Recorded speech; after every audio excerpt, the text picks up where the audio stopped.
మనందరం కూడా ఆ గోవుల్ని పోషించడంలో ఎంత సంతోషం ఉంది. పైగా అన్నిటిని మించి మీకు ఒక పరిమితిని అధిగమించడం గోవుల వల్లే సాధ్యం.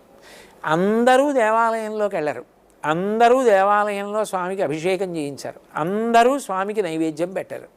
కానీ గోవు దగ్గరికి వెడితే మీరు గోవుకి గ్రాసం పెట్టారనుకోండి, భగవంతుడికి పెట్టినట్టని అంగీకరిస్తున్నారుగా.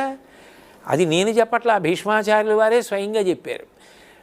గోవు పృష్ఠభాగమునందు ఉన్నది లక్ష్మి అని, మామూత్ర పురీషంబులు భామ నీకు నివాసంబగు అని, నువ్వు అందులో నెలకొని ఉండు, మా ఇంపు కలగగ మాకున్నని గోవులు అడిగాయని, మూత్రపురీషములలో లక్ష్మీదేవి ఉందని, అందుకని గోశాలంటే లక్ష్మీ నివాస స్థానమని భీష్ముడే చెప్తే కాదనడానికి, అది పశువనడానికి మనం ఎవరం?